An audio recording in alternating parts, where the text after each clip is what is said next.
As the director of BNC, Mr. Adu-Boahene was a co-signatory to the BNC's director's account at Fidelity Bank. While serving as director of BNC, however, he and his wife, Ms. Angela Ejie-Boateng, registered a company on October 23, 2018, which they named, and listen carefully, BNC Communications Bureau Limited.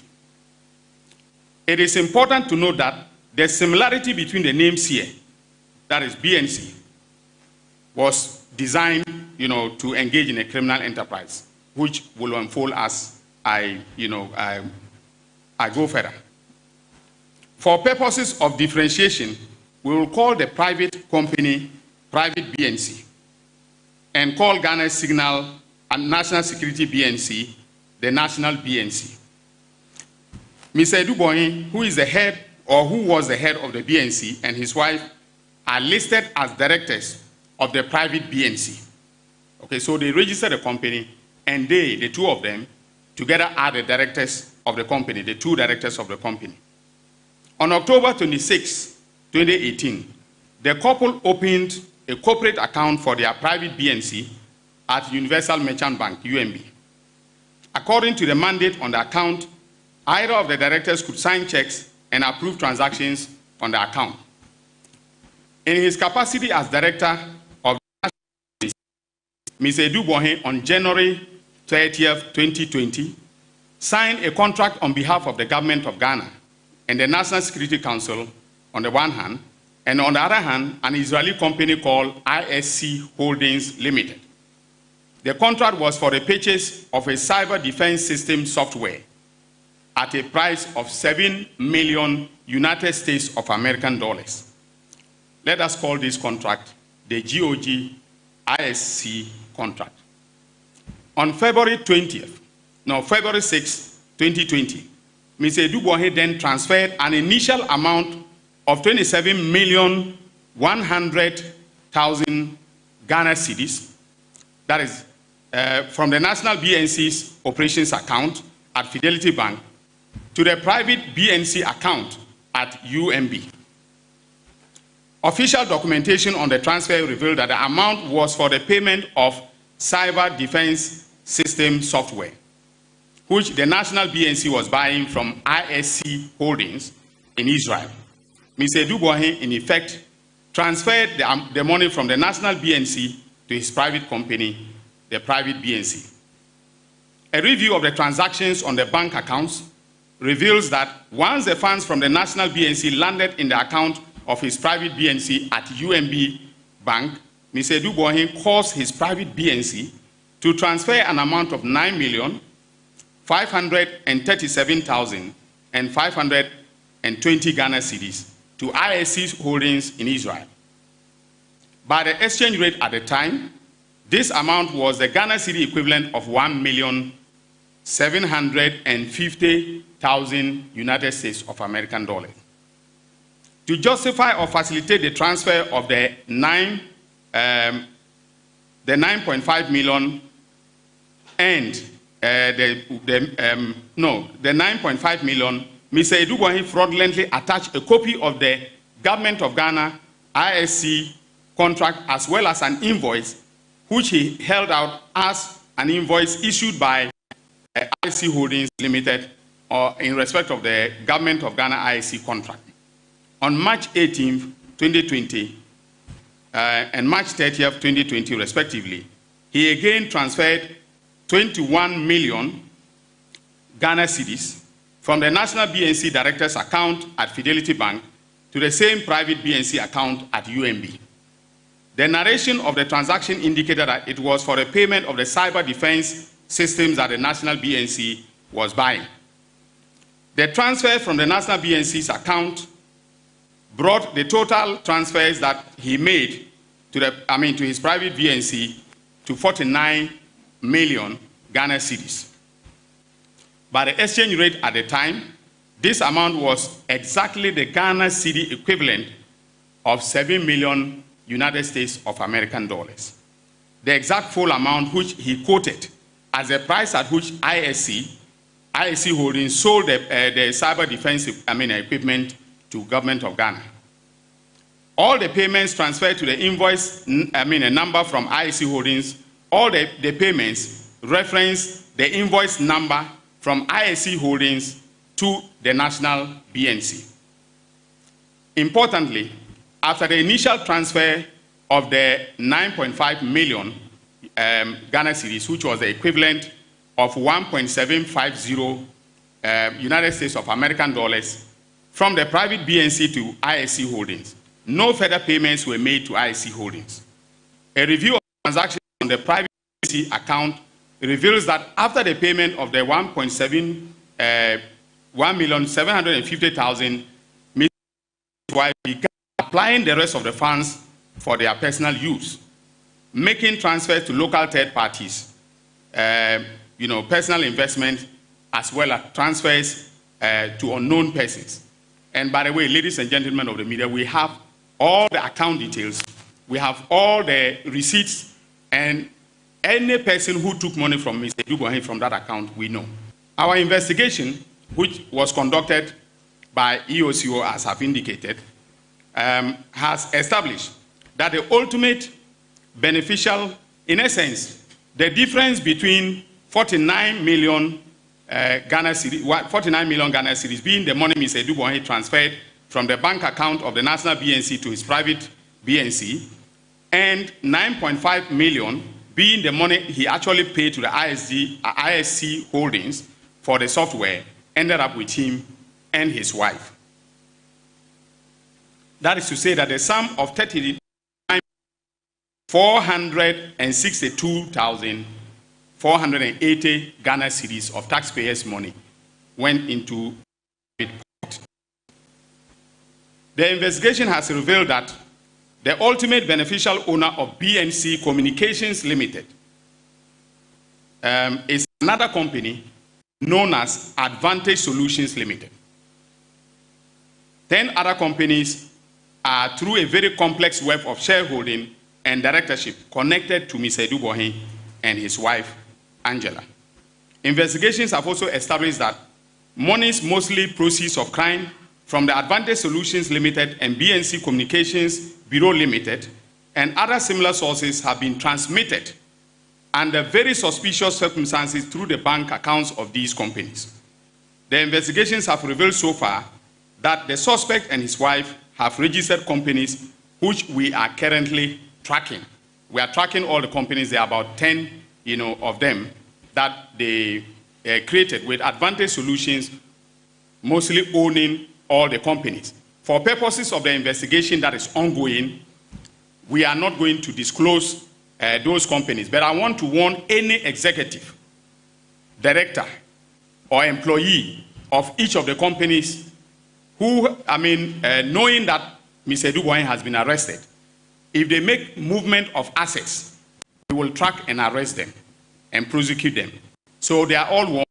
All banks are also warned that if we see any wire transfers or cash withdrawals on any of the accounts belonging to Mr. Adu-Boahene and his companies, the bank managers and all their employees who are involved in those transfers will equally be arrested. And we are monitoring all their bank accounts from the Financial Intelligence Center. With the press of a button, we can see the movement of money, on any of the accounts. So we are monitoring that very, very closely. We know, for instance, that the 3 banks that they have been dealing with, in substantial financial transactions are UMB, Fidelity Bank, and Stanbic Bank. So we are monitoring them keenly. And the managers of this bank, if they are listening to me, should be careful about what they do on any account connected to Mr. Adu-Boahene and his wife and their companies. The investigations also established that the proceeds from the suspect's activities were used to buy significant landed properties and other assets of considerable value both in Ghana and elsewhere. Now, ladies and gentlemen of the press, my fellow countrymen and women, I want to give you a sample of what we have discovered so far. We have tracked most of the assets.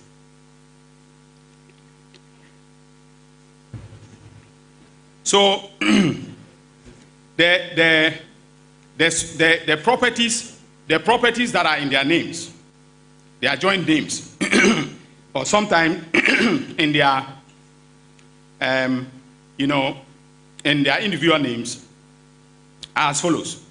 We have number 2 Stream Park Drive, Mayfair Estates, LA, that is Accra. For that, they deposited, and we have the deposit slip as well as the receipt from the estate developer, $1 million United States of American dollars. Number 6, Edith Avenue, Mayfair Estates, Accra. Deposit 500,000 United States of America. That's American dollars. That's the initial deposit. All right. Then we have number 7, Edith Avenue, Mayfair, 200,000 United States of America, the property. Number 8, Edith Avenue, Mayfair Estates, Accra, 97,815 United States of American dollars was deposited for that property. But we are sure that other cash payments were made to complete the purchase and then the transfer of ownership. So we are tracing all those documents. Number 9, Edith Avenue, Mayfair Estate, 270,000 United States of American dollars deposited, initial deposit for the purchase. Number 10, Edith Avenue, Mayfair Estates, Accra, 150,000 United States of American dollars deposited. Now he also owns a company known as Vertex Properties. Vertex Properties, and we've traced the proceeds of crime to Vertex Properties also. They have, Vertex Properties owns 27 houses located at Oyarifa. Each house costs, an estimated cost of 295,000 United States of American dollars. We also know that they have 2 properties in London that we are tracking, and I'm going to trigger the mutual legal assistance between the United Kingdom and Ghana for us to be able to lay hands on those properties. Now we also know we've been following the bank transactions very closely, and we know that on February 11, 2020, they made a 16 million fixed deposit from the payment received from BNC Security. This was from the initial payment of 27,100,000 Ghana cedis. On April 3rd, 2020, Mr. Adu-Boahene alone withdrew 7,250,000 Ghana cedis, okay, in cash. He withdrew that in cash. This payment came out of the second transfer of the 21 million from BNC National Security to BNC, his private company. On April 24th, 2020, 1.5 million cash withdrawal was made. On the same day, he made payments to a real estate company to the tune of 1,566,000. So you see the coincidence, okay, of the transactions that were taking place. Then February to September, out of the 49 million, which was transferred from BNC National Security to his private BNC, about 99% was withdrawn by him personally. And they were largely very large cash withdrawals. And we believe that those were the withdrawals that were made for him to make the deposit for the properties that are enumerated above. Now, we are still tracking suspect Adu-Boahene and his assets, and then, of course, his wife. But we'll conclude in the next few days and file charges against him and the other suspects. So they are currently in detention. We had given them bail conditions from EOCO, he and his wife and the other suspect. Now, the reason I'm not mentioning the other suspects is that for purposes of our strategy, and if they are listening to me, they should take this very seriously, the other suspects. For purposes of our investigation and prosecution, okay, we may have to use some of them as prosecution witnesses. If they give us the offer, fine. If they don't want to cooperate with this evidence, I don't see how they and the suspect will get out of, being convicted. But of course, they will have to be, their guilt will have to be proven beyond reasonable doubt. So I'm not being presumptuous, but we have all the evidence from what you can see from the enumeration that we have all the evidence, including receipts of payments and withdrawals, slips and so on. So this is for suspect Adu-Boahene and his wife. Now, I want to say something briefly about the oral investigations. Now, in respect of oral, significant work is going on in relation to the investigations of the allegations of looting of state resources contained in the oral report submitted to me a few weeks ago. In view of the fact that these matters are still under investigation, I will not go into the details as I have done with the case of Adu-Boahene. But I can confirm that investigations will conclude in the National Service and SkyTrain scandals by the middle of April for prosecutions to begin. In the National Service scandal, 8 suspects have been interrogated, and a good number of them have started singing. They are cooperating with our they've started singing, literally. Yeah? So we will give you details of their songs at the appropriate time. In view of the fact that, so indeed, we now have evidence of payments that were made into the accounts of the top executives of the National Service by vendors, private vendors, and staff of the scheme. We also have evidence that in November 2024, and listen to this carefully, the CEO of the National Service Scheme and others paid a Ghanaian MP to kill the story in the media and to defend them. Now, this is a developing story, and more will come out very soon. In respect of SkyTrain, we can confirm that the 2 million was paid at the request of the chairman of the board of directors of the Ghana Infrastructure Investment Fund, that is GIIF, Prof. 𝐴 and then the CEO, Mr. Solomon Asamoah, who is currently hiding in Senegal. We tracked him first and noticed that he was in South Africa. So he left Ghana somewhere around February 2nd, the 2nd of February, to South Africa. So we were monitoring him in South Africa. And then he left South Africa and is now in Senegal. When we contacted him, he told us that he will not come to Ghana until I think, he didn't say April, 3 months from now. Okay, so he's giving us 3 months to come to Ghana, very much like Ken Oforiatta, right? It reminds me of Ken Oforiatta. So he says he will come to Ghana in 3 months. So we are patiently waiting for him. If he wants to be tried in absentia, that is his choice to make.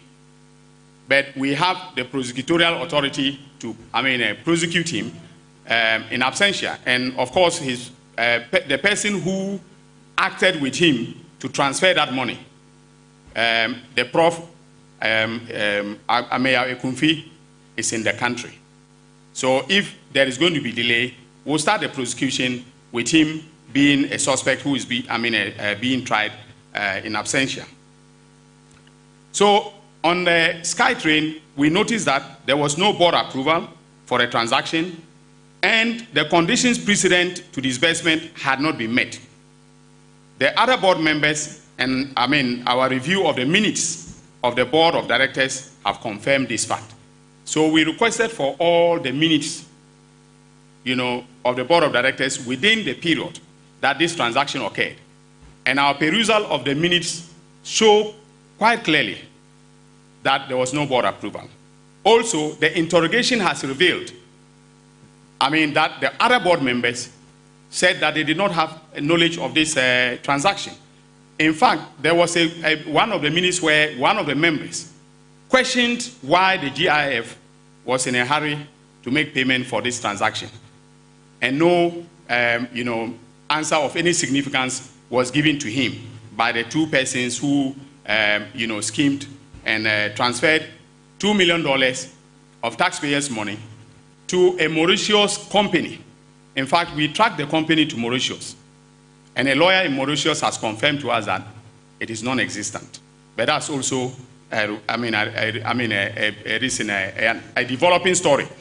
Now, the money, you see, if you are buying shares in a company, okay, you are buying shares in a company, that's your equity contribution to that company.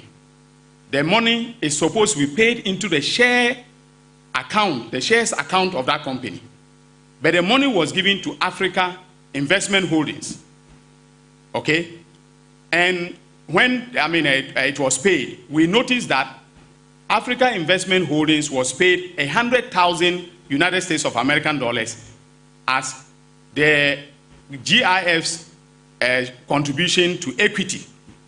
And then listen to this, 1.9 million was paid to Africa Investment Holdings as share premium. Now, when you are paying for share premium, for those of you who are accountants and lawyers, well-versed in corporate law, share premium is not paid for nothing. It is paid for the performance of the company or the growth of the company and so on and so forth. So the company must have a certain track record, okay? But maybe they know something that I do not know, and in the course of investigation, we may know why. Maybe there is some other principle for paying a share premium, to a company, an SPV that you just incorporated, all right? And I believe that the accountants will confirm that with share premium, it's easy for the directors to take the money than when it is the share, when the money is in the actual share account. So it can tell you that this was done with some criminal enterprise, in mind. But again, I'm not prejudging anything. If we come across evidence, okay, that shows that they are innocent, I will not go to court. I told this country that I will not take anybody to court unless I am convinced that there's evidence to prove the guilt of the person beyond reasonable doubt. And as I've laid out, you can tell from what we have done. And I must thank the Economic and Organized Crime Office, the director, and especially the deputy director in charge of operations, Raymond Archer. He led the operations. And on a weekly basis, we met, got briefings, himself, myself, and my deputy, and the team. We got briefings. We didn't talk about it. So I want to let you people know that when I'm investigating something, I will not give media interviews, okay? Because when you grant media interviews on investigations that are unfolding, all right, unless you have grasped the evidence like I now have on SkyTrain and, SkyTrain and then the National Service Scheme, okay, those significant progress has been made. And I believe that if I took those two, cases to court, I will obtain a conviction. That is why I'm telling you about them. But free Wi-Fi, okay, and the rest of them are still under investigation. So we are not going to be talking about them. I'm under pressure. But I'm under pressure not from political quarters, but from ordinary Ghanaians. Despite my busy schedule, I find time to go to social media, and I see what Ghanaians want us to do. They are in a hurry to know what we are doing about holding people who have looted state resources accountable. Yes, sometimes you may have some of your colleagues saying that things are not going as quickly as we wanted. But I have said that I will not rush to court on any matter. I will not. And the president knows that, and he accepts that. So, yes, the pressure is coming, but you see, it was under that pressure that, together with EOCO, we investigated Adu-Boahene. You see how diligent the work has been. You see the evidence we have laid out, okay? If you're under pressure, you go to court, and then you now come back to look for evidence, like some other attorney general did in the past, and subsequently was calling witness help him, make out his case. All right. So I won't do. If I don't have the kind of evidence that I have on Adu-Boahene, I will not go to court.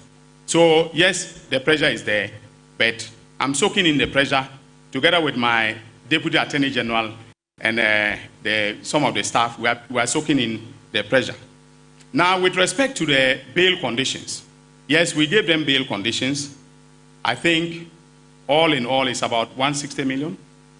Yes, about 160 million Ghana cedis bail with sureties to be justified. So they brought some properties belonging to some of their friends and family. We are verifying the titles of those properties and to see if we will accept them in order to grant the bail. Now, with respect to Adu-Boahene, I got a briefing last night, and I'm thinking that he should continue to stay in detention. If we are granting the wife and the other suspects bail, he should continue to stay in detention because of what has come to my knowledge. So I have advised EOCO to vary the bail terms or release him and rearrest him. And then we will now go to court in order to meet the 48-hour constitutional threshold, maybe likely today. On the raids, on so-called raids, you see, the MPP is a unique group of individuals.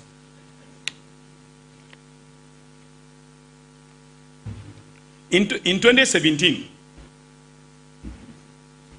they were arresting, that's what they said. They were arresting former appointees. Okay? So I told you here that policemen came to my house with guns. If that is not okay. Sorry, the bail amount is 260 million, not 160. So he just DAG just came to correct me on that. It's 260 million. So they came to my house in July of 2017 with guns. I didn't call a press conference to say that this was a raid. They showed me a warrant that they were conducting investigations into a transaction in respect of which I had written a legal opinion. That is the 𝐼 deal. And they came to my house, okay, with guns. Did anyone, can you go back to the internet to check if I said that this was a raid on my house? So how come that a search of the governor's house, based upon credible intelligence that we received, and I was the one who applied for the warrants and got them issued by the High Court for the searches to be conducted? Why is that a raid? Are some people now above the law that we cannot conduct a legally sanctioned, search, constitutionally sanctioned test, a search in their houses? Maybe they are above the law. Okay, but no one is above the law in this country. We are all subject to the Constitution.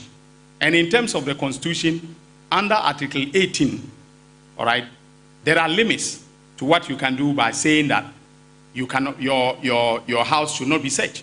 So we obtain warrants. And if the media wants, I can make those warrants available. Okay, so there was no raid on his house. And there was nothing illegal or unconstitutional about what we did.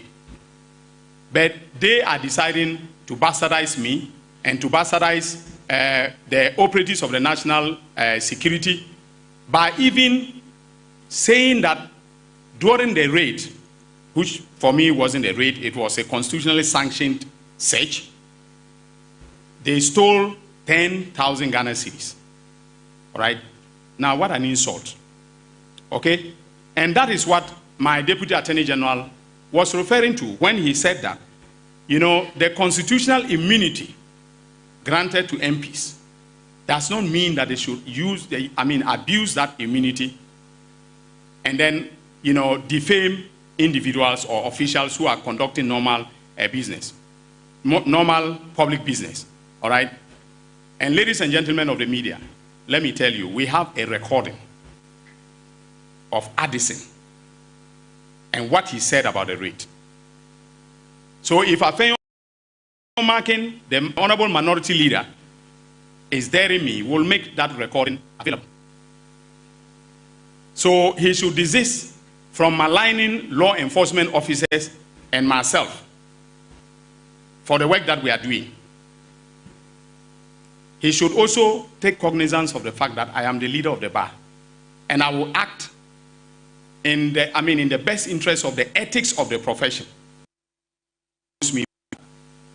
So I won't do anything unethical, and I have advised both EOCO and national security about staying within the bounds of the law in conducting investigations.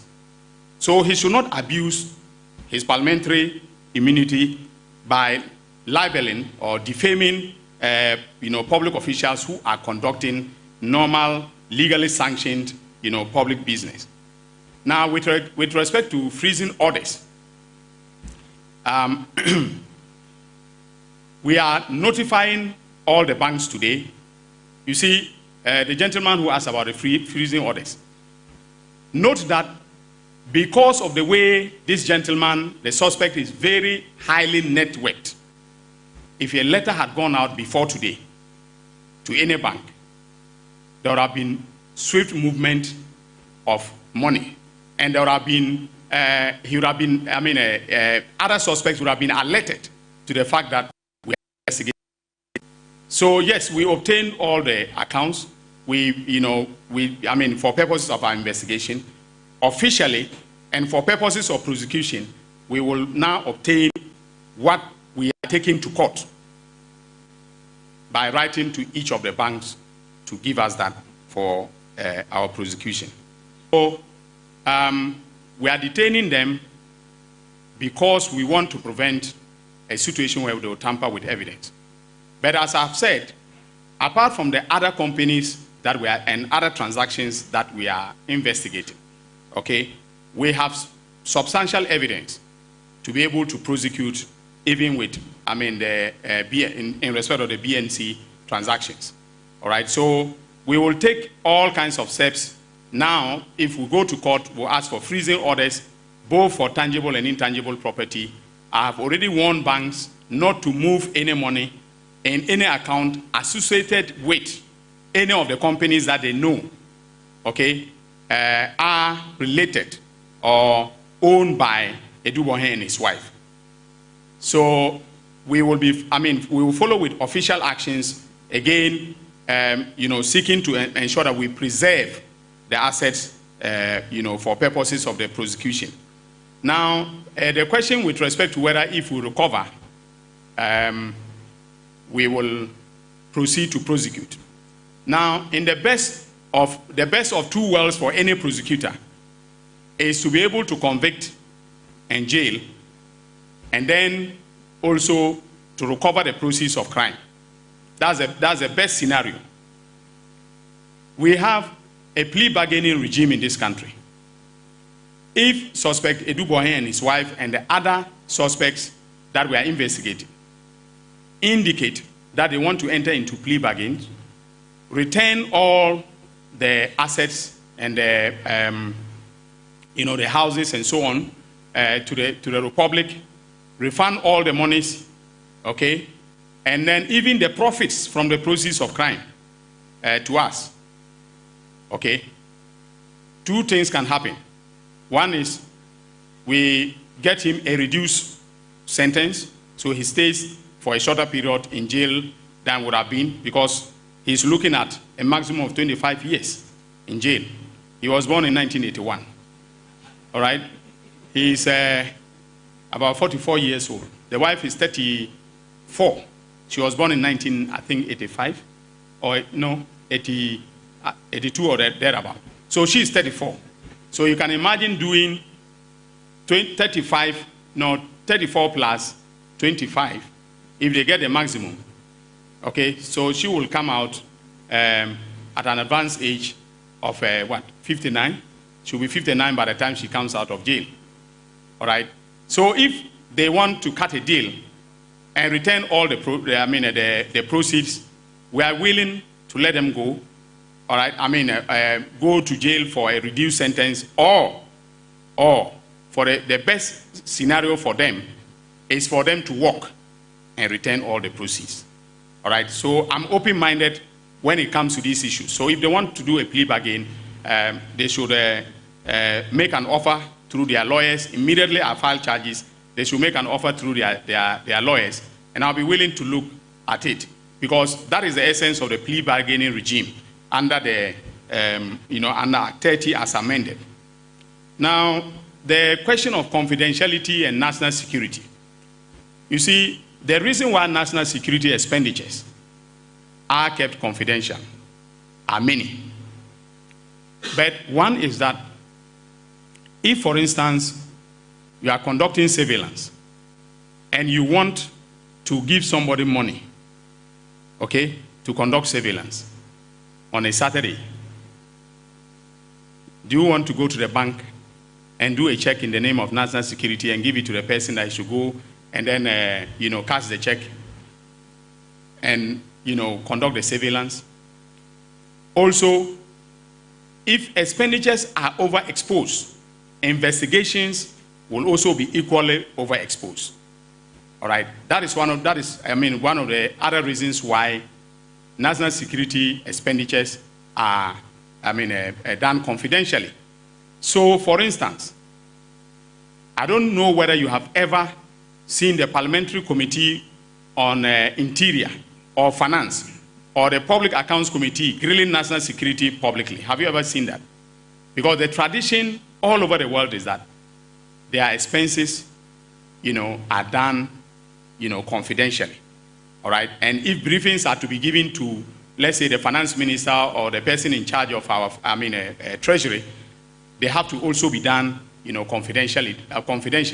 And so I support that. The few elements, the few rogue elements, like suspect Adu-Boahene, should not, let us, breach national security protocols and laws by exposing their expenditures. So I will still maintain that all expenditures of national security, should remain, confidential. Now, regarding the CCTV cameras that were taken, the cameras were actually not taken. It was the hard drive of the CCTV. And every investigator knows that the hard drive is what stores, it is the memory, it is the brain box of the CCTV camera. The camera is a mechanism for transmitting images or getting the images. But when it obtains the images, they are then stored in the hard drive. And it was a hard drive that we took, or the national security, operatives who went to his house took. That is standard. It's standard in any investigation. All right. So, for instance, if the intelligence we got was with respect to some items, of significance in his house, all right. If there was a movement of those items, the only way by which we will get to know is by reviewing the memory of the CCTV system, and that is contained in the hard drive. So that is what we took. So those who are saying that we went and took CCTV cameras, are mistaken, and they are being mischievous in whatever they are doing with that information. I think there was another question by the same person regarding rearrest. Okay, so the question was whether when we rearrest, am I sure that the court will remand him? Now, that is a burden on me when I make the application to the court to show quite clearly that he's a flight risk. Now, all of you and my fellow countrymen and women listening and watching to me, from all the details that I have given with respect to the plans that he made to escape surveillance, if you want, such a person to be roaming on the streets, okay, whilst investigations are going on, then you run the risk of him escaping. And I told you that Mr. Samoa, the CEO of GIF, is playing hide and seek with us. I'm sure from Senegal, he will go somewhere else. And usually what they do is that they will go to a country where they know that we don't have an extradition treaty with. Okay, so I can't request that they be extradited, to stand trial. But we are monitoring him. And I'm sure one day we'll get him. He will arrive in this country, either voluntarily or involuntarily. Now, OSP and then Honorable Ken Oforiatta, I have not yet had that conversation with OSP. So when I have that conversation, I will give you the details. Then also, someone asked about backdoor CCTV issues. If you can clarify the question, I think I've forgotten exactly what it was about. Yeah,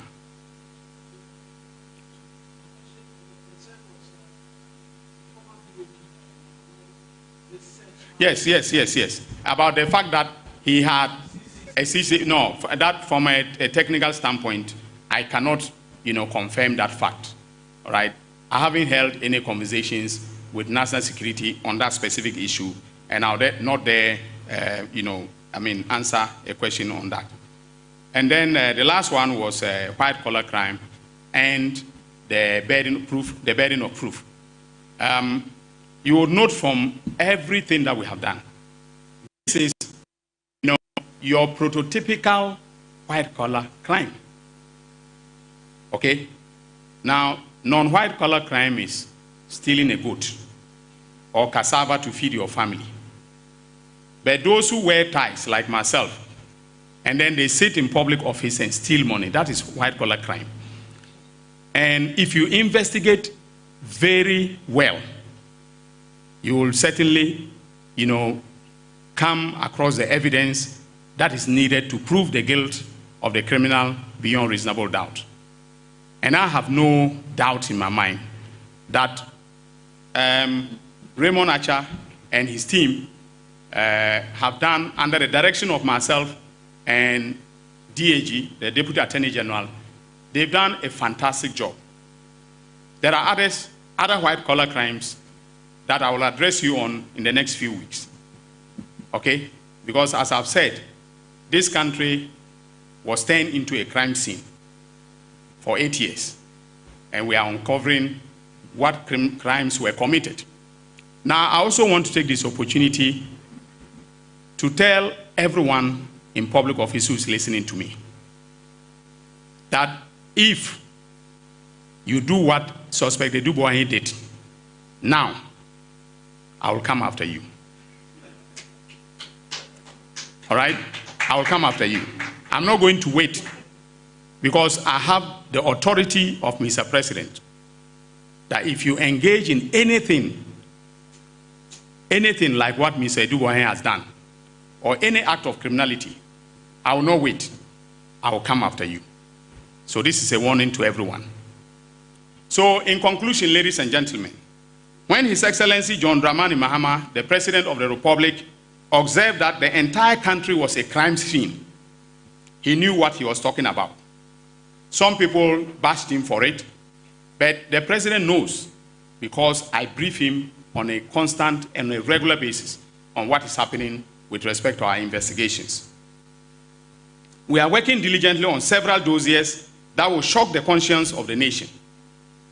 If what suspect Adu-Boahene and his wife has done is like a thriller in Manila, please brace yourself for a rumble in the jungle in the next few weeks. Thank you very much, ladies and gentlemen.